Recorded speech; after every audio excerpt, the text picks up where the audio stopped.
What do you feel your opponents are getting most wrong? Your 30-second start now. Michael Nasi. They're missing the point that EPA doesn't have the authority to enforce what it's imposing.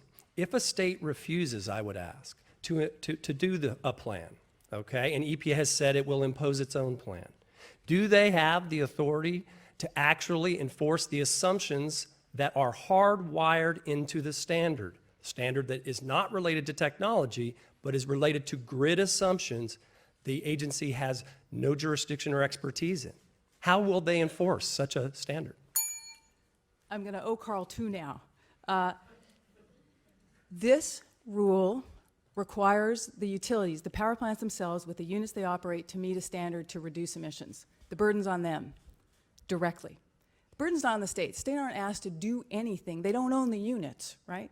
Private utilities own the units. So if the states decide they don't want to draft a plan to make it very cost effective for the units in their jurisdiction, if the states decide they don't want to participate in regional trading markets to make costs low and make things easy, if they really don't want to do anything like that for their in-state utilities, and I got to tell you, I find it hard to believe that they don't want to respond to their in-state utilities and make life better for them, but if they really don't want to, just to stick the finger in the eye of EPA, EPA will say to the power plants themselves, you need to meet these targets. And we see how you can do it by investing in a variety of controls, increasing your efficiency on site, investing in renewable energy, investing in energy efficiency, investing in coal switching to natural gas, lots of ways. You come up with any ways you want. You guys decide on a trading regime, we'll approve it. So I think not only can EPA— Your time is up. Now we switch it. Carl, do you want to put your best shot, take your best shot at your opponent's argument so far? 30 seconds Yes. starts now. I don't understand, given the importance that the two of you clearly do attach to perfecting the technology to capture and sequester carbon, why the overwhelmingly dominant public conversation and the place where your coalitions put your energy is not on getting adequate funding from a Republican Congress for CCS.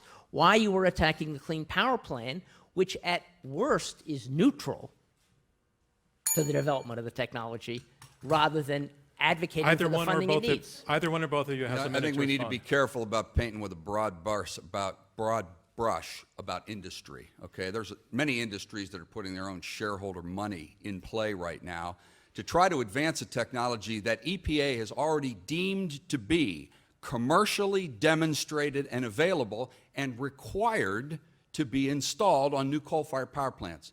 And yet, this administration still has an R&D budget of hundreds of millions of dollars to try to move this technology forward. So it's speaking out of both sides of your mouth. You can't have a commercially demonstrated technology that you require and at the same time be spending money for R&D. You have to allow that commercialization partnership to occur. Right. EPA's role is to police the technology once it is available to be installed inside the fence.